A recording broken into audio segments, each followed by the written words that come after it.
So hello guys, तो ये हमारे वीकली करंट अफेयर्स की क्लास है। इसमें जून महीने के आखिरी वीक को हम कंप्लीट कर रहे हैं और बेसिकली इसमें एक वीक से ज़्यादा के क्वेश्चन आपको मिलेंगे, यानी कि 22 जून से लेकर 30 जून तक के इंपॉर्टेंट क्वेश्चन इसमें मिलेंगे। 9 दिनों के क्वेश्चन इस वीडियो में आपको मिलेंगे। तो चलिए फिर स्टार्ट करते हैं आज की क्लास। तो इस प्रश्न में पूछ रहे हैं अभी अंतर्राष्ट्रीय योग दिवस 2024 जो मनाया गया उसकी थीम क्या है। तो आंसर होगा है स्वयं और समाज के लिए योग। और कब मनाया जाता है? 21 जून को। इस बार ये 10वां अंतर्राष्ट्रीय योग दिवस था। पहली बार 2015 में मनाया था। थीम मैंने आपको बताई, yoga for self and society. और अगर आपसे पूछे इस बार का योग दिवस का जो आयोजन है वो कहाँ पे किया गया? जम्मू कश्मीर के श्रीनगर में। और यहाँ पे एक और प्रश्न मैंने आपको करवाया था कि कर्नाटक के जो गवर्नर है थावर चंद गहलोत, उन्होंने कर्नाटक के मैसूर में नेशनल योगा ओलंपियाड 2024 का भी उद्घाटन किया था। ये भी एक अलग से क्वेश्चन था, मैंने आपको यही करवा दिया, ध्यान रखना। फिर पूछ रहे गिद्धों की एशियन किंग प्रजाति के लिए दुनिया का पहला संरक्षण और प्रजनन केंद्र कहां पे स्थापित किया जाएगा? महाराजगंज उत्तर प्रदेश में। अगर मैं आपसे पूछूं भारत का पहला डुगोंग संरक्षण रिजर्व कहां पे स्थापित हुआ? तमिलनाडु में। और पूछा जाए कि भारत में पहली बार हिमालयन गिद्ध का कैप्टिव में जन्म हुआ था कहां पे? असम का जो स्टेट जू है वहां पे। फिर पूछ रहे हैं वृंदावन बंदरगाह का निर्माण कहां पे किया जा रहा है? तो आंसर होगा महाराष्ट्र में, महाराष्ट्र के पालघर जिले में। तो सिंपल सा यही आपसे पूछेंगे कि ये पोर्ट कहां पर है, तो महाराष्ट्र में आंसर करना। वैसे हमारे शिपिंग मंत्री कौन है? सर्बानंद सोनोवाल हैं। फिर आपसे पूछ रहे हैं कि भारतीय थल सेना के जो उप प्रमुख हैं वो कौन बने हैं? तो आंसर होगा NS राजा सुब्रमणी। तो हमारी जो थल सेना है, जो इंडियन आर्मी है, उसके वाइस चीफ बन गए हैं कौन? NS राजा सुब्रमणी। इन्होंने किनका स्थान लिया? उपेंद्र द्विवेदी का, जो आप जानते हो हमारे नए आर्मी चीफ बन चुके हैं। क्योंकि अभी तक जो आर्मी चीफ हुआ करते थे कौन? मनोज पांडे, वो रिटायर्ड हो गए हैं 30 जून को ही। तो नए आर्मी चीफ तो हो गए हैं कौन? उपेंद्र द्विवेदी। और नए वाइस चीफ बन गए हैं, उप प्रमुख बन गए हैं NS राजा सुब्रमणी। तो ये दोनों नाम याद रखना। वैसे अभी नए नेवल चीफ नौसेना प्रमुख भी बन गए हैं हमारे, दिनेश कुमार त्रिपाठी उनका नाम है, वो 26वें नंबर के हैं। और ये जो उपेंद्र द्विवेदी बने हैं ये 30वें नंबर के आर्मी चीफ बने हैं। फिर पूछ रहे अभी 18वीं लोकसभा के प्रोटेम स्पीकर किसे नियुक्त किया गया था? तो आंसर होगा भर्तृहरि महताब को। प्रोटेम स्पीकर का काम क्या होता है? आप इन्हें टेम्परेरी स्पीकर भी कह सकते हो। जब तक जो परमानेंट स्पीकर है वो नहीं आ जाते तब तक ये काम संभालते। मुख्य रूप से इनका काम यही होता है कि लोकसभा के सदस्य को ये शपथ दिलाएं, ये इनका काम होता है। अच्छा, ये पूछ सकते हैं कि इनको नियुक्त किसने किया है? तो हमारी जो राष्ट्रपति है द्रौपदी मुर्मू, उन्होंने इनको अनुच्छेद 95(1) के तहत 18वीं लोकसभा का प्रोटेम स्पीकर नियुक्त किया था। ये लाइन याद रख लो बस आप। वैसे अभी आपको पता होगा 18वीं लोकसभा के स्पीकर कौन बन गए हैं, मैं आपको बताऊंगा वो प्रश्न, लेकिन अभी पता है तो कमेंट बॉक्स में टाइप करिए। हम अगला प्रश्न देखते हैं। तो फिर इस प्रश्न में आपसे पूछ रहे हैं हेमिस महोत्सव ये कहाँ पे मनाया गया? तो आपको पता है लद्दाख में मनाया जाता है हेमिस महोत्सव। और इस उत्सव का मुख्य आकर्षण एक चाम नृत्य होता है। ये पवित्र नृत्य बुराई पर अच्छाई की जीत का प्रतीक है। तो सिंपल सा याद रखेंगे, हेमिस महोत्सव लद्दाख में होता है। वैसे लद्दाख में लोसर फेस्टिवल भी मनाया जाता है, स्पिटुगस्टर फेस्टिवल भी मनाया जाता है। लद्दाख की कैपिटल लेह है और लेफ्टिनेंट गवर्नर BD मिश्रा हैं। ये स्टैटिक याद रखना। और हाँ, एक और पॉइंट याद रखो, इंपॉर्टेंट है, क्योंकि ये भारत का पहला डार्क नाइट स्काई रिजर्व ये कहाँ पे बनेगा? लद्दाख के हेनले में। और दुनिया का सबसे ऊंचा लड़ाकू हवाई अड्डा बनेगा लद्दाख के न्यूमा में। फिर पूछ रहे संयुक्त राष्ट्र लोक सेवा दिवस ये कब मनाया गया? तो आंसर होगा 23 जून को। हर साल 23 जून को United nation public service day के रूप में मनाया जाता है। थीम क्या है? Fostering innovation and global challenges a public sector perspective. वैसे 23 जून को 2 और दिवस होते हैं, अंतर्राष्ट्रीय विधवा दिवस इंटरनेशनल विडो डे, और अंतर्राष्ट्रीय ओलंपिक दिवस भी होता है, क्योंकि इंटरनेशनल ओलंपिक कमेटी की स्थापना हुई थी 23 जून 1894 1894 में, जिसका मुख्यालय आपको पता होगा लुजेन स्विट्जरलैंड में, और प्रेसिडेंट थॉमस बक हैं। वैसे अंतर्राष्ट्रीय ओलंपिक दिवस की थीम है let's move and celebrate.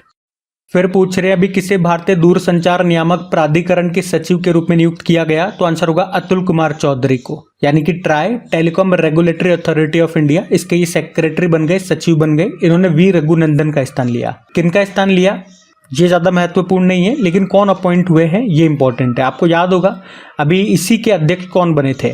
Telecom regulatory authority of India के अध्यक्ष कौन बने थे? अनिल कुमार लाहौटी बने थे। ऑप्शन से देखो जरा, PK मिश्रा अभी प्रधानमंत्री नरेंद्र मोदी के फिर से प्रिंसिपल सेक्रेटरी प्रधान सचिव बने और इंद्रपाल सिंह इंपॉर्टेंट नाम है, भारतीय प्रतिस्पर्धा आयोग कंपटीशन कमीशन ऑफ इंडिया के सचिव बने थे।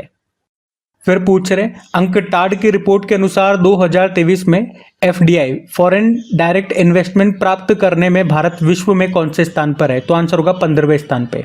तो देखो अंकटाड की फुल फॉर्म होती है United nation conference on trade and development और इसी ने ये रिपोर्ट जारी की है। रिपोर्ट का नाम है वर्ल्ड इन्वेस्टमेंट रिपोर्ट 2024।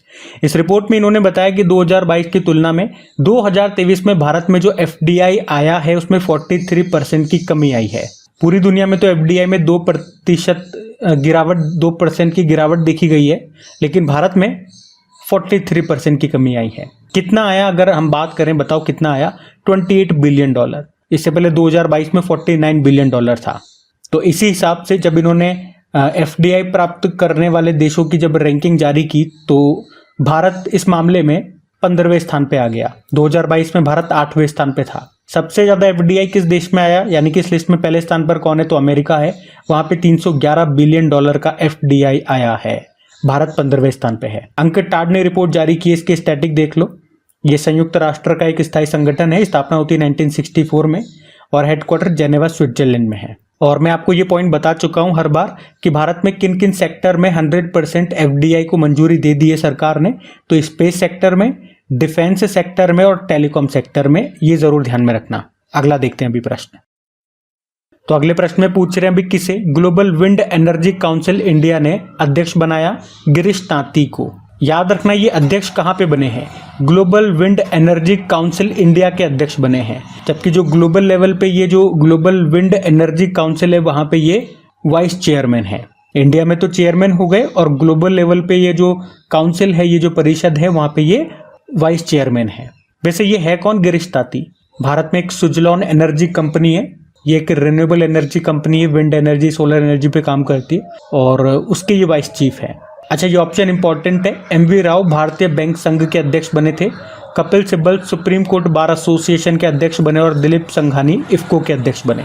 फिर पूछ रहे अभी किसने ब्लू प्लेनेट पुरस्कार 2024 को जीता है? रॉबर्ट कॉस्टांजा। तो अवार्ड का नाम ब्लू प्लेनेट प्राइज 2024 है और ये प्राइज हर साल एक व्यक्ति और एक संस्था को दिया जाता है। किस सेक्टर में? अगर कोई पर्यावरण एनवायरनमेंट के लिए, एनवायरनमेंट के सेक्टर में कोई अच्छा काम करता है तो उसे ये अवार्ड दिया जाता है। कौन देता है? जापान का असाही ग्लास फाउंडेशन के द्वारा दिया जाता है। तो 2024 में किस व्यक्ति को मिला ये हमने देखा, प्रोफेसर रॉबर्ट कॉस्टांजा को। ये यूनिवर्सिटी कॉलेज ऑफ लंदन के प्रोफेसर हैं। वहीं इंस्टीट्यूशनल कैटेगरी में ये मिला है inter governmental science policy platform on biodiversity and ecosystem services नाम की कंपनी को। ये जर्मनी का इंस्टीट्यूट है। पुरस्कार के रूप में $5 लाख मिलते हैं। अच्छा आपको पता है Subbaiah Nalla Muthu V Shantaram lifetime achievement award मिला था और विनोद गणात्रा को Nelson Mandela lifetime achievement award. फिर पूछ रहे रॉयटर्स इंस्टीट्यूट के डिजिटल न्यूज रिपोर्ट 2024 के अनुसार भारत का सबसे भरोसेमंद समाचार ब्रांड कौन सा बना? आकाशवाणी है, जिसे आप ऑल इंडिया रेडियो भी कहते हो। देखो प्रसार भारती आपने सुना होगा, जिसके अभी हेड बने थे नवनीत सहगल, और प्रसार भारती के अंदर ही आकाशवाणी आता है और दूरदर्शन भी इसी के अंदर आता है। वैसे भी आकाशवाणी की नई हेड बनी थी, जानते हो कौन? मौसमी चक्रवर्ती। तो ध्यान रखना ये। अगला प्रश्न देखते हैं। तो फिर इस प्रश्न में पूछ रहे हैं अभी हाल ही में जारी सस्टेनेबल डेवलपमेंट रिपोर्ट 2024 में टॉप पर कौन है? तो आंसर होगा फिनलैंड है। देखो रिपोर्ट का नाम क्या है? Sustainable development report. जारी किसने किया? United nation sustainable development solution network ने। टॉप पे फिनलैंड है, फिर स्वीडन, फिर डेनमार्क है। भारत की बात करें, भारत 190 स्थान पर है और लास्ट यानी कि 167 नंबर पे साउथ सूडान है। मतलब इस रिपोर्ट में बताया गया कि सस्टेनेबल डेवलपमेंट गोल्स कितने? 17 हैं 2030 तक पूरे करने। तो उनको प्राप्त करने के लिए कौन सा देश कितने प्रयास कर रहा है, कितना प्रोग्रेस कर रहा है, उसके हिसाब से ये रैंकिंग दी गई है। तो ध्यान रखना ये। वैसे अगर आप में से कोई इस वीडियो को पहली बार देख रहे हैं, क्रिक एग्जाम चैनल पे पहली बार है, तो सस्टेनेबल डेवलपमेंट गोल्स ये आपको याद होने चाहिए। इन पे मैंने ट्रिक की वीडियो बना करके दे दिया है। ट्रिक से सारे मैंने आपको याद करा दिए बहुत इजीली, तो वो आप जरूर देख जाना एग्जाम से पहले, क्योंकि यहाँ से एग्जाम में प्रश्न बनते हैं। तो सिंपल सा सर्च मारना क्रिक exam sustainable development goal tricks, video आपके सामने आ जाएगा। फिर आपसे पूछ रहे हैं विश्व संगीत दिवस कब मनाया गया? तो आंसर होगा 21 जून को, वर्ल्ड म्यूजिक डे। और 21 जून को आपको पता है वर्ल्ड योगा डे भी हमने मनाया था, है ना। अच्छा, 21 जून से एक और दिवस याद रखना, वर्ल्ड हाइड्रोग्राफी डे भी होता है। तो 21 जून को 3 दिवस हो गए, world music day, yoga day और हाइड्रोग्राफी डे। फिर आपसे पूछ रहे सुमित नांगल पेरुगिया चैलेंजर्स में उप विजेता रहे हैं। ये पेरुगिया चैलेंजर्स का आयोजन कहाँ पे हुआ था? इटली में हुआ था। कौन सा? Perugia Challengers. ये टेनिस का टूर्नामेंट है जो इटली में हुआ था। किसने जीता? लुसियानो डार्डोरी ने जीता। ये इटली के हैं और इसमें रनर अप रहे थे सुमित नांगल। सुमित नांगल आपको याद होगा अभी हिलब्रॉन नेकर कप जो जर्मनी में हुआ था उसको भी जीता था और इसी साल इन्होंने चेन्नई ओपन का खिताब भी जीता था, ध्यान रखना। फिर पूछ रहे हैं अभी नवीकरणीय ऊर्जा मंत्रालय के अनुसार सबसे अधिक पवन ऊर्जा स्थापित क्षमता करने में कौन सा राज्य टॉप पर है? तो आंसर होगा गुजरात। अच्छा, ये न्यू एंड रिन्यूएबल एनर्जी जो मंत्रालय है इसके मंत्री कौन है?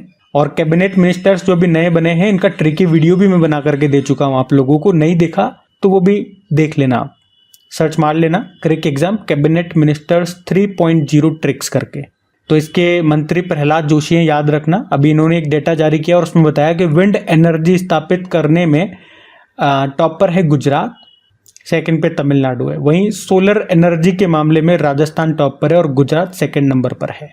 और विंड से याद रखना, पवन से याद रखना, एक दिवस होता है वर्ल्ड विंड डे, वैश्विक पवन दिवस 15 जून को। और वैसे हवाओं का देश किसे कहते हैं? डेनमार्क को। झीलों का देश फिनलैंड को कहते हैं और नहरों का देश पाकिस्तान को। फिर पूछ रहे अभी सेना अस्पताल ने सशस्त्र बलों के लिए पहली स्किन बैंक सुविधा कहाँ पे शुरू की है? तो आंसर होगा नई दिल्ली में। हमारी जो अभी इंडियन आर्मी है उस उन्होंने ही पहली बार आर्म्ड फोर्सेस सशस्त्र बलों के लिए स्किन बैंक सुविधा शुरू की है नई दिल्ली में। उद्देश्य साफ है, जो हमारे सैन्य कर्मी और जो उनके परिवार हैं, अगर कोई ट्रेजेडी हो जाती है, आग में वो जल जाते हैं जिस कारण से शरीर में गंभीर बीमारी या त्वचा से संबंधित कोई भी बीमारी होती है, तो यहाँ पे उनका एक उपचार होगा। फिर आपसे पूछ रहे अभी हाल ही में भारतीय सेना ने किस स्वदेशी सब मशीन गन को शामिल करने की घोषणा की? तो आंसर होगा आसमी। तो याद रखना सबसे पहली बात तो आसमी क्या है? भारत की पहली सब मशीन गन है। आसमी का मतलब होता है प्राउड, यानी कि गर्व। इसका डिजाइन किसने तैयार किया? डीआरडीओ ने। और इसका निर्माण कौन कर रहा है? लोकेश मशीन लिमिटेड, जो कि हैदराबाद की एक कंपनी है। और आप कह सकते हो ये भारतीय सेना में शामिल होने वाला पहला स्वदेशी रूप से डिजाइन और निर्मित हथियार है। इससे संबंधित ये फैक्ट्स आप याद रखना। अगला प्रश्न देखते हैं। तो फिर इस प्रश्न में पूछ रहे हैं कि अभी टेबल टेनिस में WTT कंटेंडर एकल खिताब जीतने वाले पहले भारतीय कौन बने? तो आंसर होगा श्रीजा अकुला। तो हैदराबाद की हैं श्रीजा अकुला और इनका संबंध किससे है? टेबल टेनिस से। टेबल टेनिस प्लेयर हैं और अभी वर्ल्ड TT कंटेंडर खिताब जीतने वाली ये पहली भारतीय टेबल टेनिस खिलाड़ी बन गई हैं। अभी उन्होंने इस टूर्नामेंट में एक तो वुमेन सिंगल और वुमेन्स डबल दोनों में खिताब जीते हैं। ये टूर्नामेंट कहाँ पे हुआ? नाइजीरिया के लागोस में। आप लिस्ट देख सकते हैं। तो वुमेन सिंगल में यहाँ पे उन्होंने चीन की खिलाड़ी को हराया है और वुमेन्स डबल में अर्चना कामत के साथ वो विजेता रही है। अच्छा, वैसे आप देखोगे तो यहाँ पे मेंस डबल में भी भारतीय ही विजेता रहे हैं। और टेबल टेनिस की बात है तो स्टैटिक एक याद रखना पॉइंट कि इंटरनेशनल टेबल टेनिस फेडरेशन का हेडक्वार्टर कहाँ पर है? लुजेन स्विट्जरलैंड में है। और अभी जो 33वां समर ओलंपिक हो रहा है 2024 में, कहाँ पे? पेरिस में। तो वहाँ पे जो भारत के फ्लैग बियरर हैं, ध्वजवाहक हैं, वो कौन है? वो भी एक टेनिस प्लेयर हैं, उनका नाम है शरद कमल। ये जरूर याद रखना। और एक और पॉइंट बता रहा हूँ कि इंटरनेशनल टेबल टेनिस फेडरेशन के गवर्निंग बोर्ड में शामिल होने वाली पहली भारतीय कौन बनी थी? ये पिछले साल का प्रश्न है लेकिन इंपॉर्टेंट है। तो आंसर होगा वीटा दानी। फिर पूछ रहे अभी कूटनीति में महिलाओं का अंतर्राष्ट्रीय दिवस कब मनाया गया? तो आंसर होगा 24 जून को। हर साल 24 जून को international day of women in diplomacy के रूप में मनाया जाता है। थीम है समावेश को प्रेरित करें। अच्छा, वैसे महिलाओं से रिलेटेड कुछ और भी इंपॉर्टेंट डेज होते हैं, मैंने यहाँ पे लिख दिए हैं, आप इनको भी देख सकते हैं, इंपॉर्टेंट है ये। फिर आपसे पूछ रहे हैं, इंपॉर्टेंट क्वेश्चन मार्क करना, कि किस भारतीय शहर ने भारत में पहला यूनेस्को सिटी ऑफ लिटरेचर बनकर के इतिहास रच दिया? तो आंसर होगा कोझिकोड। केरल का शहर है ये कोझिकोड, जिसे अभी यूनेस्को क्रिएटिव सिटीज नेटवर्क में सिटी ऑफ लिटरेचर यानी कि साहित्य के शहर के रूप में चुना गया है। और इस प्रकार ये खिताब पाने वाला ये भारत का पहला शहर है। तो इंपॉर्टेंट प्रश्न हो गया। और यूनेस्को की स्टैटिक की हम बात करें तो इसकी स्थापना होती है 1945 में। हेडक्वार्टर मिलेगा पेरिस फ्रांस में और डायरेक्टर जनरल है ऑद्रे उजाले। फिर पूछ रहे हैं अभी हाल ही में भारत का पहला अंडरग्राउंड कोल गैसिफिकेशन प्रोजेक्ट ये कहाँ पे शुरू किया जा रहा है? तो आंसर होगा झारखंड में। तो अभी जो कोयला मंत्रालय है, अभी उन्होंने ही झारखंड के जामताड़ा जिले के कास्ता कोयला ब्लॉक में underground cold underground coal gasification के लिए भारत का पहला पायलट प्रोजेक्ट लॉन्च करने की घोषणा की है। और कोल इंडिया की जो सब्सिडरी कंपनी है ईस्टर्न कोलफील्ड लिमिटेड, वो इस प्रोजेक्ट को शुरू कर रही है। अच्छा, यहाँ पे होगा क्या? तो जैसा कि नाम से क्लियर है, यहाँ पे कोयले को मीथेन, हाइड्रोजन, कार्बन मोनोऑक्साइड और कार्बन डाइऑक्साइड जैसी गैसों में बदला जाएगा। तो आप सिंपल से याद रखेंगे कि भारत का ये पहला है अंडरग्राउंड कोल गैसिफिकेशन प्रोजेक्ट। कहाँ पे शुरू हो रहा है? झारखंड में। फिर पूछ रहे हैं, चीन ने अभी किस देश के साथ मिलकर के तारों के सबसे दूर के विस्फोट का अध्ययन करने के लिए एक उपग्रह, एक सैटेलाइट को लॉन्च किया? तो आंसर होगा फ्रांस। और उस सैटेलाइट का नाम क्या है? Space variable objects monitor. किस रॉकेट से लॉन्च किया? लॉन्ग मार्च 2C रॉकेट से। किन किन देश ने? चीन और फ्रांस ने। फिर पूछ रहे, अंबुबाची मेले का आयोजन ये कहाँ पे किया गया? असम में किया जाता है। असम में जो कामाख्या देवी का मंदिर है वहां पे लगता है ये अंबुबाची का मेला। 3 दिनों तक चलता है। दरअसल ये मेला माँ कामाख्या देवी के मासिक धर्म की अवधि को चिन्हित करता है। तो याद रखेंगे असम इसका आंसर होगा। फिर पूछ रहे कि अभी 43वें विश्व चिकित्सा एवं स्वास्थ्य खेल ये कहाँ पे आयोजित किए गए थे? फ्रांस में हुए थे ये। 43rd नंबर के world medical and health games 2024 France में। इन गेम्स को मेड गेम्स भी कहा जाता है। और ये प्रश्न मैं आपको इसलिए बता रहा हूँ कि इसमें हमारी जो armed forces medical services of India है, यानी कि भारत के सशस्त्र बल चिकित्सा सेवा के जो 4 अधिकारी हैं, उन्होंने टोटल 32 मेडल जीते, जिनमें से 19 गोल्ड हैं, 9 सिल्वर हैं, 4 ब्रोंज हैं। चारों के नाम भी एक बार में देख लो, देखने जैसा प्रश्न है। लेफ्टिनेंट कर्नल संजीव मलिक है, major Anish George, captain Stephen Sebastian और कैप्टन डेनिया जेम्स, इन्होंने ये मेडल जीते हैं। इसमें ज्यादा इंपॉर्टेंट नहीं है, लेकिन एक बार देखने जैसा प्रश्न है। फिर पूछ रहे, साधन, इसका अध्यक्ष किसे चुना गया है? पॉल थॉमस को। क्या है ये साधन? पहले ये जानो। तो ये माइक्रो फाइनेंस और इम्पैक्ट फाइनेंस संस्थानों का एक संघ है, एक यूनियन है, और अभी इसी के अध्यक्ष बने हैं पॉल थॉमस। और ये कौन है पॉल थॉमस? ये ESAF स्मॉल फाइनेंस बैंक के MD CEO है। तो इनका नाम देख लेना एक बार। अगला प्रश्न देखते हैं। अगले प्रश्न में पूछ रहे हैं, अभी 53वीं GST काउंसिल की बैठक में दूध केन्स पर GST कितना लागू किया गया? तो 12%। पहले तो ये याद रखो, GST काउंसिल की भी कौन से नंबर की बैठक हुई? अभी जून में 53वीं 53rd नंबर की। कहाँ पे? नई दिल्ली में। और उसकी अध्यक्षता किसने की होगी? जो हमारी वित्त मंत्री है निर्मला सीतारमण जी ने। कई चीजों पे यहाँ पे GST दरों में, जो GST टैक्स की दरें हैं उनमें बदलाव हुए हैं, किस में कम हुआ, किसी में ज्यादा हुआ। कुछ एक मैं आपको बताऊं तो जैसे हवाई जहाज के जो पुर्जे होते हैं अब समान IGST के साथ मिलेंगे आपको। कितना? 5%। जो दूध की केन्स होती है, दूध की जो केन होती है जिनमें दूध वाले जो दूध लेकर के आते हैं, चाहे वो लोहे की हो, स्टील की हो, एल्यूमिनियम की हो, उनमें का 12% GST लगेगा। कागजों के जो प्रोडक्ट्स होते हैं उनकी GST को कम कर दिया, 18% से घटा के 12% कर दिया। सोलर कुकर पे 12% लगेगा, मुर्गी पालन मशीनरी पर 12% लगेगा। तो ये ध्यान रखना। GST मतलब गुड्स एंड सर्विस टैक्स। अगला प्रश्न देखते हैं। तो फिर इस प्रश्न में पूछ रहे हैं कि अभी विश्व नाविक दिवस कब मनाया गया?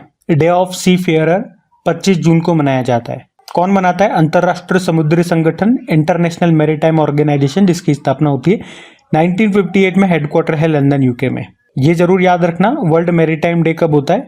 सितंबर के लास्ट थर्सडे को। और नेशनल मैरीटाइम डे 5 अप्रैल। फिर पूछ रहे हैं, अभी न्यू इंडिया इंश्योरेंस कंपनी के CMD कौन बने? गिरिजा सुब्रमण्यम बने हैं। बाकी ऑप्शन में NS राजा सुब्रमण्यम आप जानते ही हो, ये भी आप जानते हो।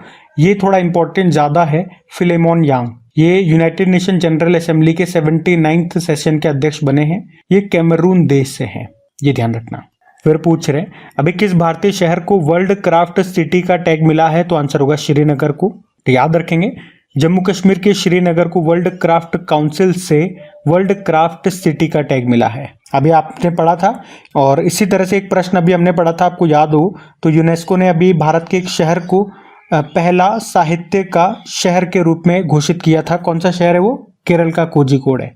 फिर पूछ रहे हाल ही में fast track immigration trusted traveller programme launch करने वाला देश का पहला एयरपोर्ट कौन सा है? तो आंसर होगा इंदिरा गांधी इंटरनेशनल एयरपोर्ट, जो कि नई दिल्ली में। और इस प्रोग्राम को लॉन्च किसने किया? हमारे जो गृह मंत्री अमित शाह ने।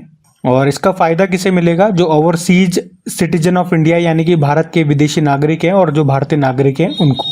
क्या फ़ायदा होगा? सिंपल सा अगर मैं समझाऊं तो जब आप एयरपोर्ट पे जाते हो तो लाइनों में लगना पड़ता है, कई तरह की चेकिंग्स होती है। तो यहाँ पे इस प्रोग्राम में क्या होगा, आपको एक कार्ड दिया जाएगा। तो अगर वो कार्ड आपके पास है तो बिना लाइनों में लगे सिर्फ कार्ड को स्वाइप करके या कार्ड को दिखा करके फटाफट से आप अंदर एंट्री पा जाओगे, ज़्यादा चेकिंगों की लाइनों में नहीं लगना पड़ेगा आप, तो आपका टाइम बचेगा, एयरपोर्ट पे भी कम भीड़ भाड़ होगी, तो इससे तो फ़ायदा ही फ़ायदा है। तो याद रखेंगे कहाँ पे ये शुरू हुआ है, तो इंदिरा गांधी इंटरनेशनल एयरपोर्ट पे ही ये फैसिलिटी शुरू हुई है और वो कार्ड आपको मिलेगा इसी प्रोग्राम के अंतर्गत। चलो आप मुझे बताओ, अभी हमारे नागरिक उड्डयन मंत्री एविएशन मिनिस्टर कौन है? मैं आपको ट्रिक से याद करा चुका हूँ, है ना, तो आपको बताना है आंसर क्या है। फिर आपसे पूछ रहे हैं कि चांद के अंधेरे हिस्से से मिट्टी लाने वाला पहला देश कौन सा बन गया, तो आंसर होगा चाइना बन गया। आपको याद होगा चाइना ने चैंग E6 मिशन को लॉन्च किया था, जो चांद के सुदूर हिस्से से, यानी कि चांद का जो अंधेरा वाला हिस्सा है जो हमें नहीं दिखता है, भाई चांद का एक फेस हमें दिखता है, दूसरा वाला उसका अपोजिट फेस हमें नहीं दिखता, तो ये वहां से मिट्टी वगैरह के सैंपल लेकर के वापस आ गया है पृथ्वी पर, और ऐसा करने वाला ये पहला देश बन गया है चाइना। तो ये पॉइंट ध्यान रखेंगे आप। फिर पूछ रहे हैं इंटेलिजेंस ब्यूरो के डायरेक्टर का कार्यकाल अभी 1 साल के लिए बढ़ा दिया, नाम बताओ। तपन कुमार डेका इनका नाम है, तो इनका नाम याद रखेंगे। बाकी देखो ऑप्शन देख लो एक बार। राकेश रंजन अभी स्टाफ सिलेक्शन कमीशन कर्मचारी चयन आयोग के अध्यक्ष बने, Kapil Sibal supreme court bar association के अध्यक्ष बने, और श्रीनिवास पल्लिया विप्रो के सीईओ। और फिर पूछ रहे हैं अभी राज्यसभा में सदन के नेता के रूप में किसे नियुक्त किया गया, तो जयप्रकाश नड्डा इनका नाम है, जेपी नड्डा, जो कि अभी वर्तमान में हमारे स्वास्थ्य मंत्री भी हैं, और अभी इन्हीं को राज्यसभा में सदन का नेता चुना गया है। इन्होंने किनका स्थान लिया? पीयूष गोयल का। वहीं जो कांग्रेस के जो अध्यक्ष हैं मल्लिकार्जुन खड़गे, वे राज्यसभा में विपक्ष के नेता बने हैं। बाकी इसके बारे में डिटेल में जो भी राज्यसभा से जो भी इंपॉर्टेंट पॉइंट्स होते हैं, इस तरह से लोकसभा का प्रश्न आया था, अभी जो लोकसभा से जो भी इंपॉर्टेंट प्रश्न बनते हैं वो आपको डेली करंट अफेयर्स वाली क्लास में बता चुका हूँ। यहाँ पे मैं आपको पहले ही बता चुका हूँ, मैं आपको डिटेल में बात नहीं करूंगा। जो इंपॉर्टेंट क्वेश्चन या पॉइंट से जुड़ी हुई बात होगी वही मैं आपको बताऊंगा, कोई स्टैटिक पार्ट होगा तो वो बता दूंगा। ये बात आप भी समझेंगे, अगर मैंने इसको डिटेल में पढ़ाया तो फिर डेली करंट अफेयर्स वाली क्लास में और इसमें क्या अंतर रह गया। ये तो एक माध्यम है आपका चीज़ों को क्विक रिवाइज करने का, तो इसे रिवीजन की तरह ही लेंगे आप, इसे डिटेल्ड वीडियो नहीं समझेंगे, ठीक है। अभी अगला प्रश्न देखते हैं। तो फिर इस प्रश्न में पूछ रहे हैं कि अभी 18वीं लोकसभा के अध्यक्ष कौन बने हैं, तो आंसर होगा ओम बिरला बने हैं। पिछले बार भी यही थे, 17वीं लोकसभा में भी, और अभी 18वीं लोकसभा में भी यही बने हैं। और आप कह सकते हो ओम बिरला ये लोकसभा स्पीकर चुने जाने वाले 17वें व्यक्ति हैं, व्यक्ति वाइज 17वें नंबर के हैं, और वे 3 बार लोकसभा सदस्य रहे, 2014, 2019 और अब 2024 में। उनका निर्वाचन क्षेत्र कॉन्स्टिट्यूएंसी क्या है? राजस्थान का कोटा बूंदी क्षेत्र। और लोकसभा के अध्यक्ष के बारे में अनुच्छेद 93 में बताया गया है, और लोकसभा के बारे में अनुच्छेद 81। अच्छा, हमारे पहले लोकसभा अध्यक्ष कौन थे? तो उनका नाम था गणेश वासुदेव मावलंकर। और ओम बिरला से ये भी याद रख लो कि वे 2 बार लोकसभा अध्यक्ष बनने वाले 5वें नंबर के व्यक्ति हैं। और कांग्रेसी नेता बलराम जाखड़ के बाद ओम बिरला लगातार दूसरी बार लोकसभा अध्यक्ष बने हैं। और वैसे राहुल गांधी ये इस 18वीं लोकसभा में विपक्ष के नेता बने हैं, तो वो पॉइंट भी ध्यान में रखेंगे आप। बाकी फिर पूछ रहे अभी वनडे में लगातार शतक लगाने वाली पहली भारतीय महिला क्रिकेटर कौन बनी है, तो आंसर होगा स्मृति मंधाना। किसके खिलाफ? साउथ अफ्रीका के खिलाफ। तो याद रखेंगे वनडे में लगातार 2 शतक लगाने वाली ये पहली भारतीय महिला बन गई है, तो प्रश्न इंपॉर्टेंट है। फिर पूछ रहे अभी अंडर 17 एशियाई कुश्ती चैंपियनशिप 2024 में भारत ने टोटल कितने मेडल जीते? 11 मेडल। और ये हुआ कहाँ पे? Under 17 Asian wrestling championship 2024 Amman Jordan में। भारत ने टोटल 11 मेडल जीते हैं, जिसमें से 4 गोल्ड हैं, 2 सिल्वर है और 5 ब्रॉन्ज है। 4 गोल्ड किस किस ने? दीपांशी ने, मुस्कान, रजनीता और मानसी लाठेर। फिर पूछ रहे हैं अभी जून 2024 में 64वीं अंतर्राष्ट्रीय चीनी संगठन परिषद की बैठक की मेजबानी किसने की?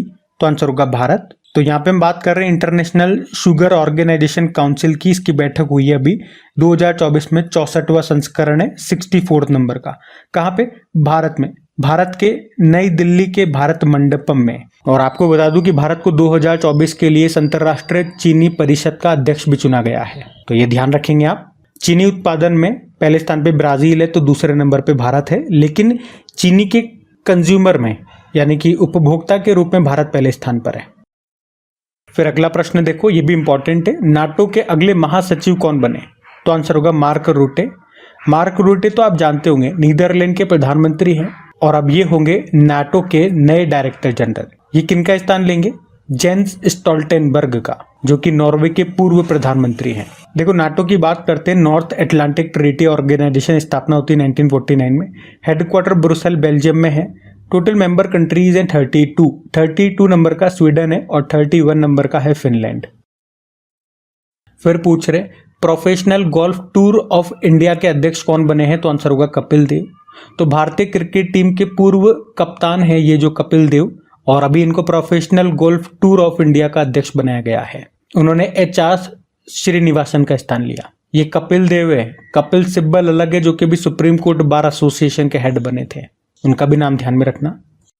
फिर पूछ रहे अभी HDFC एर्गो एक जनरल इंश्योरेंस कंपनी, इसके MD CEO कौन बन गए, सिंपल सा नाम याद रखो, अनुज त्यागी इनका नाम है। और इसी तरह से न्यू इंडिया इंश्योरेंस कंपनी के CMD भी बने थे, उनका नाम गिरिजा सुब्रमण्यम है। फिर पूछ रहे विश्व वर्षावन दिवस वर्ल्ड रेन फॉरेस्ट डे कब मनाया गया, तो 22 जून को ये वर्ल्ड रेन फॉरेस्ट डे के रूप में मनाया जाता है। पहली बार 2017 में मनाया था। थीम बात करते हैं हमारे वर्षावनों की रक्षा में विश्व को सशक्त बनाना। जो अमेजन वर्षावन है, जो आपको पता है मुख्य रूप से ब्राजील में मिलेगा, इन्हें पृथ्वी का फेफड़ा भी कहा जाता है। मतलब ये पूरी पृथ्वी पर जितनी भी ऑक्सीजन है उसका 20% का उत्पादन यहीं से होता है, इसीलिए तो उन्हें पृथ्वी का फेफड़ा कहते हैं, लंग्स ऑफ अर्थ। फिर पूछ रहे नेशनल ह्यूमन राइट्स कमीशन के महासचिव कौन है, जिनका कार्यकाल अभी 1 साल के लिए बढ़ा दिया, तो आंसर होगा भरत लाल। कौन है ये? नेशनल ह्यूमन राइट्स कमीशन के महासचिव हैं। आपको पता है अभी जो इंटेलिजेंसी ब्यूरो के डायरेक्टर हैं तपन कुमार डेका, इनका भी कार्यकाल 1 साल के लिए बढ़ाया गया। बाकी नवाब सलाम का नाम इंपॉर्टेंट है इसलिए ले रहा हूँ क्योंकि इंटरनेशनल कोर्ट ऑफ जस्टिस के नए हेड हैं ये। अब यहाँ पे एक तो इनका देश कौन सा है ये याद रखना, लेबनान है, और इंटरनेशनल कोर्ट ऑफ जस्टिस का हेडक्वार्टर कहाँ पर है, द हैग नीदरलैंड में है, ये याद रखना। तो फिर इस प्रश्न में पूछ रहे अभी प्लास्टिक कचरे से बनी सड़क बनाने वाला देश का दूसरा सैन्य स्टेशन कौन सा है, तो आंसर होगा जयपुर सैन्य स्टेशन।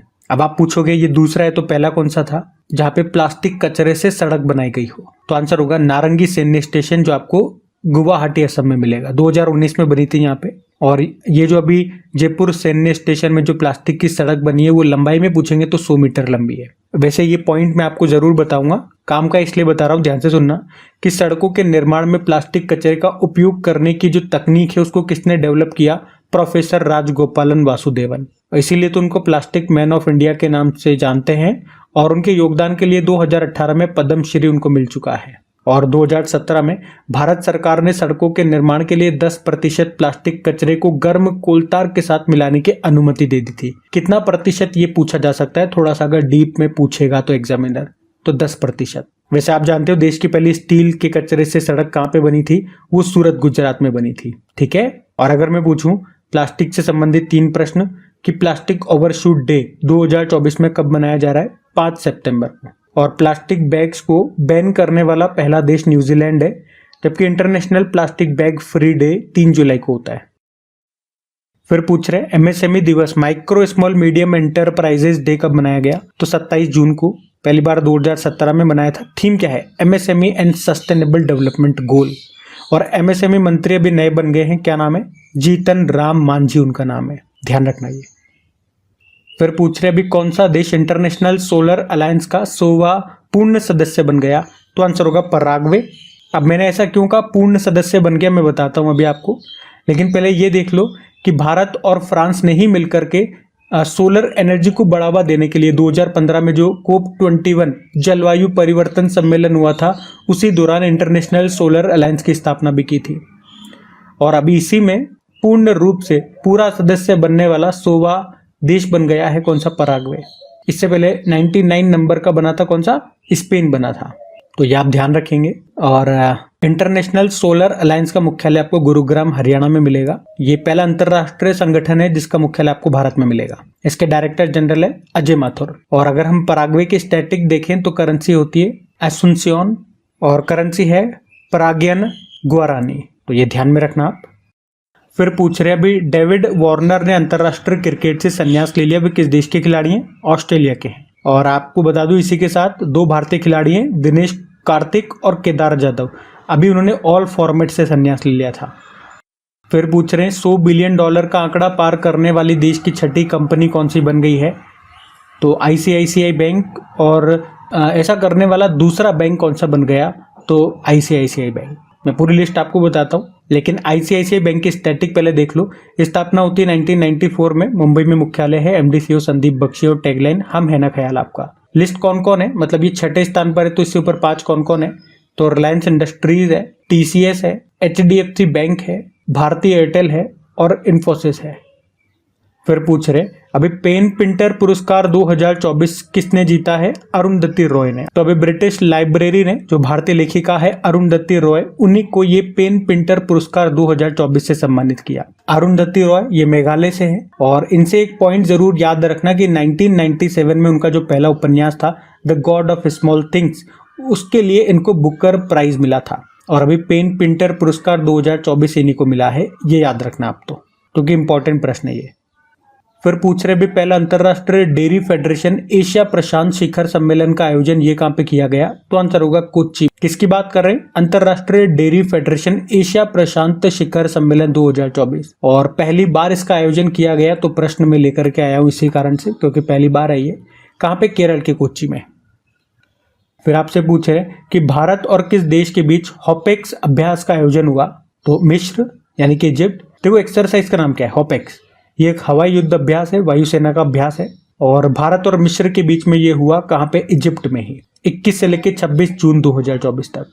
तो इतना सा आप याद रखना, एक्सरसाइज कौन सा है, किन के बीच हुआ और कहां पे हुआ। फिर पूछ रहे हैं अभी इंडियन बुलियन ज्वेलर्स एसोसिएशन का उपाध्यक्ष किसे बनाया गया, अक्ष मोहित कंबोज को बनाया गया। और ये प्रश्न इसलिए भी इंपॉर्टेंट हो जाता है क्योंकि इस पद पर आने वाली ये पहली महिला है। अच्छा, ये तो वाइस प्रेसिडेंट बन गई है, कौन, अक्षा मोहित कंबोज इनका नाम है, लेकिन इसके प्रेसिडेंट कौन है, इंडियन बुलियन ज्वेलर्स एसोसिएशन के प्रेसिडेंट पृथ्वीराज कोठारी है, ये याद रखना। अगला प्रश्न देखते हैं।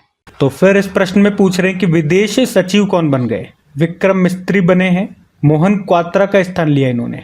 और वैसे आप जानते ही हो हमारे विदेश मंत्री कौन है, फॉरेन मिनिस्टर हैं सुब्रमण्यम जयशंकर।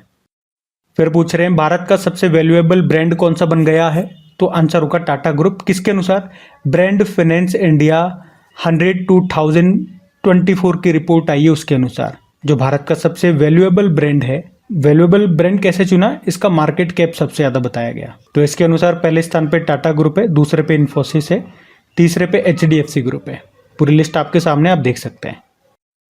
फिर पूछ रहे हैं अभी किस भारतीय ने कॉमनवेल्थ शॉर्ट स्टोरी प्राइज 2024 को जीता, तो आंसर होगा संजना ठाकुर ने।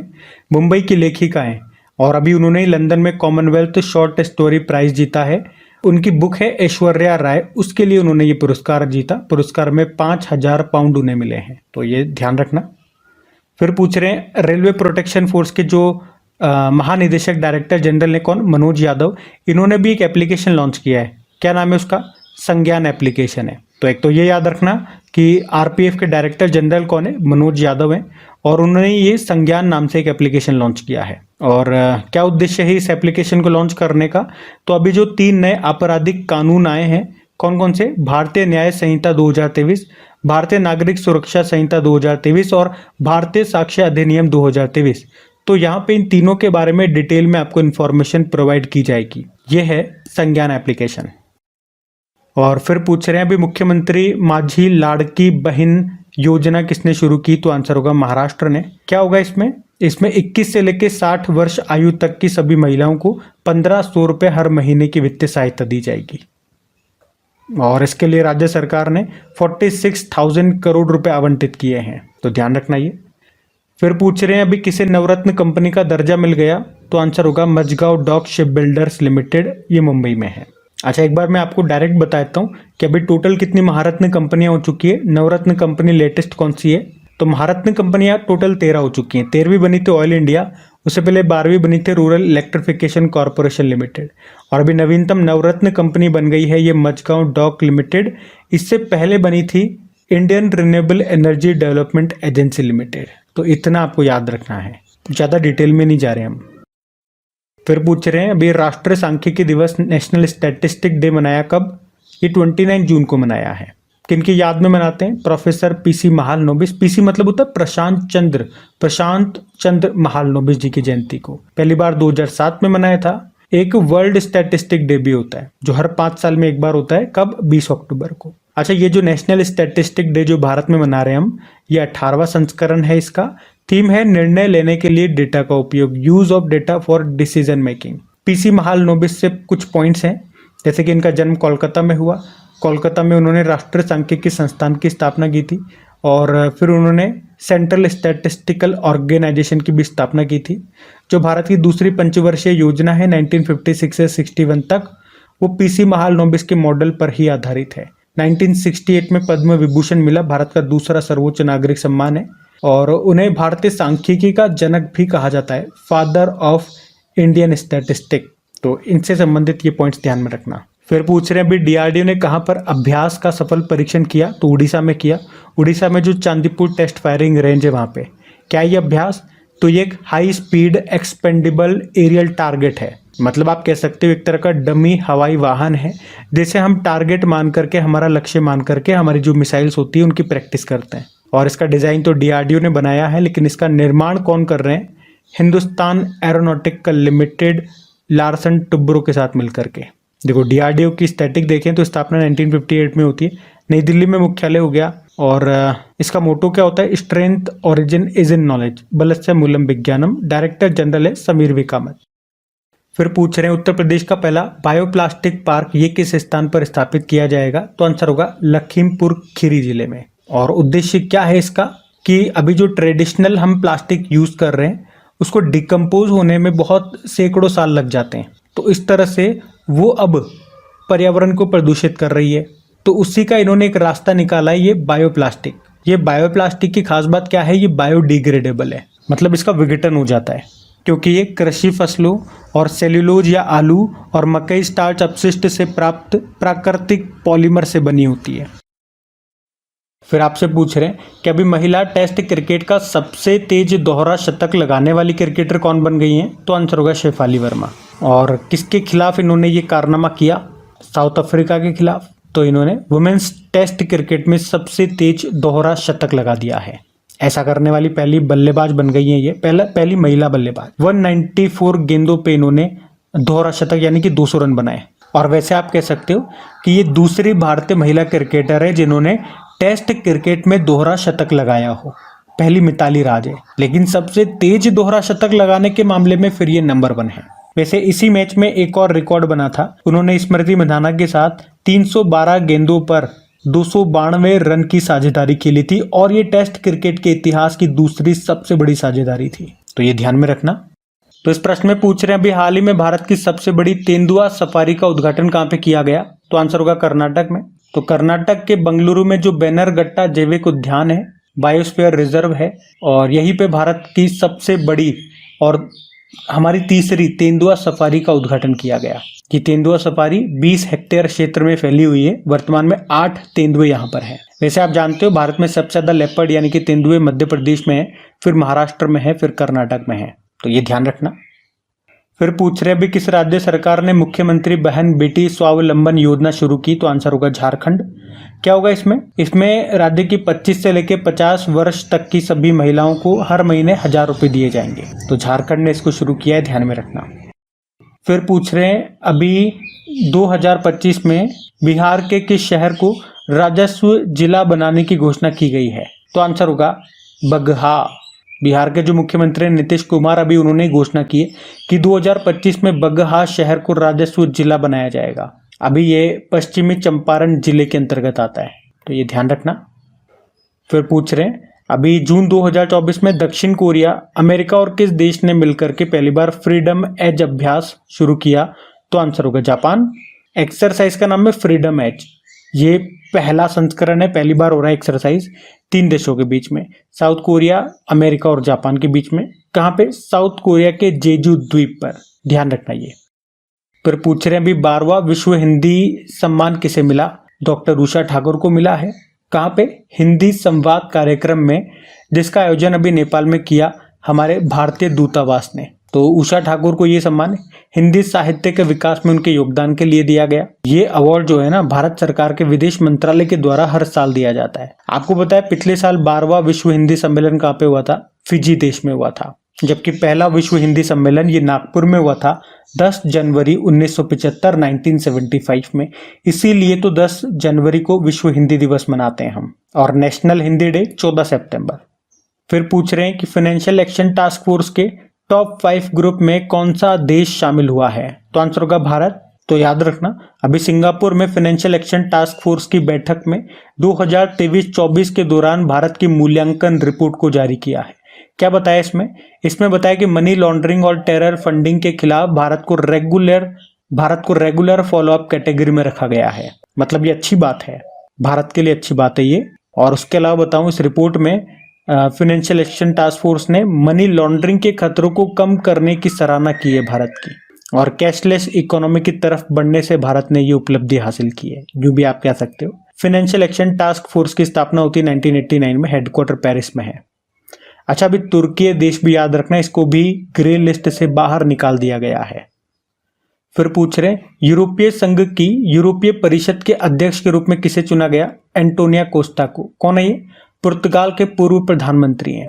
अच्छा, इनके अलावा जो एस्टोनिया देश के जो प्रधानमंत्री हैं काजा कैलास, उनको विदेश मामलों और सुरक्षा नीति के लिए अगले उच्च प्रतिनिधि के रूप में चुना गया है। ये जो उच्च प्रतिनिधि होते हैं, ये मूल रूप से यूरोपीय संघ के विदेश मंत्री होते हैं। तो अब ये कौन होंगे? हमने पढ़ा अपॉइंटमेंट में, एस्टोनिया के प्रधानमंत्री होंगे, और जब वो इस पद पे आ जाएंगे तो उन्हें एस्टोनिया के प्रधानमंत्री के पद से इस्तीफा देना होगा। आई बात समझ में? यूरोपियन यूनियन की बात करें तो स्थापना इसकी कैसे होती है? तो 1993 में मॉस्ट्रिच संधि के द्वारा यह अस्तित्व में आया था, इसकी स्थापना हुई थी। वर्तमान में सदस्य देश 27 हैं और हेडक्वार्टर ब्रुसेल बेल्जियम में है। तो प्रेसिडेंट है उर्सुला वॉन डेर लेyen। फिर पूछ रहे हैं जुलाई 2024 में शंघाई कोऑपरेशन ऑर्गेनाइजेशन शिखर सम्मेलन में भारत का प्रतिनिधित्व कौन करेंगे? भारत को कौन रिप्रेजेंट करेंगे? सुब्रमण्यम जयशंकर, क्योंकि मोदी जी नहीं जा रहे हैं, प्रधानमंत्री नरेंद्र मोदी नहीं जा रहे हैं, इसीलिए। पहले तो ये बताओ, इस साल 2024 में शंघाई कोऑपरेशन ऑर्गेनाइजेशन को होस्ट कौन कर रहा है? कजाकिस्तान। कजाकिस्तान की कैपिटल में होगी ये बैठक अभी 3 और 4 जुलाई को। कजाकिस्तान की कैपिटल जो है अस्ताना, वहां पे ये बैठक होगी। और भारत को रिप्रेजेंट कर रहे हैं कौन? हमारे विदेश मंत्री Subrahmanyam Jaishankar. Shanghai Cooperation Organisation की स्टैटिक जरूर देखेंगे। देखो, शुरुआत में इसे शंघाई 5 के नाम से जाना जाता था, जब 1996 में चाइना, कजाकिस्तान, किर्गिस्तान, रूस और ताजिकिस्तान ने इसकी स्थापना की थी शंघाई 5 के नाम से। और फिर उज्बेकिस्तान के जुड़ने के बाद 2001 में इसका नाम बदल के शंघाई कोऑपरेशन ऑर्गेनाइजेशन कर दिया गया। भारत और पाकिस्तान 2017 में शामिल हुए थे। तो इस तरह से टोटल 8 देश हो गए थे, लेकिन अभी नवा भी बन गया है। कौन सा? ईरान। देखो, उसका हेडक्वार्टर मिलेगा बीजिंग चाइना में, और सेक्रेटरी जनरल झांग मिंग है। और कजाकिस्तान की कैपिटल अस्ताना है, करेंसी है कजाकिस्तानी तेंगे, और प्रधानमंत्री है ओल्जास बेक्टेनोव। ये दुनिया का सबसे बड़ा लैंडलॉक कंट्री है, याद रखना, कजाकिस्तान। फिर पूछ रहे हैं अभी अंतर्राष्ट्रीय उष्ण कटिबंधीय दिवस ये कब मनाया जाता है? तो आंसर होगा 29 जून को ही। इंग्लिश में बोलोगे तो इंटरनेशनल डे ऑफ ट्रॉपिक्स। उष्ण कटिबंधीय क्षेत्र, ट्रॉपिकल रीजन कौन सा होता है? तो जो कर्क रेखा और मकर रेखा के बीच का जो क्षेत्र है, उसी को हम उष्ण कटिबंधीय क्षेत्र कहते हैं। सिंपल शब्दों में समझाया मैंने आप। और ये जो उष्ण कटिबंधीय क्षेत्र है, ये दुनिया के सबसे जैव विविध पारिस्थितिकी तंत्रों का घर है। फिर आपसे पूछ रहे हैं अभी ICC T20 mains world cup 2024 को किसने जीता? तो आंसर होगा भारत ने। याद रखना, इस बार इसका नवा संस्करण था। कहाँ पे हुआ? वेस्ट इंडीज और अमेरिका में। भारत ने जीता है, साउथ अफ्रीका हार गया है। भारत ने जो इसका फर्स्ट एडिशन था 2007 वाला, वो भी भारत ने जीता था, और अभी लेटेस्ट वाला भी भारत ने ही जीत लिया है। यहाँ पे ये याद रखो कि जो प्लेयर ऑफ द सीरीज है वो कौन है? जसप्रीत बुमराह है, और player of the match Virat Kohli है। और बाकी इस क्वेश्चन को मैं आपको डिटेल में, जो भी एग्जाम पॉइंट ऑफ व्यू से इंपॉर्टेंट पॉइंट्स होते हैं, वो आपको मैं डिटेल में बता चुका हूँ डेली करंट अफेयर्स वाली क्लास में। तो ये ध्यान रखेंगे, भारत ने जीत लिया है। और women's T20 women's world cup 2024 में कहाँ पे होगा ये भी याद रखना, बांग्लादेश में। और हाँ, ये भी याद रखो कि अब जब ये 2026 में होंगे ना ICC T20 mains world cup, तो वो कहाँ पे होंगे? श्रीलंका और भारत में होंगे। ठीक है, तो गाइज ये था आज का आपका करंट अफेयर्स का सेशन। कमेंट करके ज़रूर बताइएगा सेशन कैसा लगा। सेशन अच्छा लगे तो प्लीज़ वीडियो को लाइक ज़रूर कीजिएगा और दोस्तों के साथ में शेयर ज़रूर कीजिएगा। Thank you.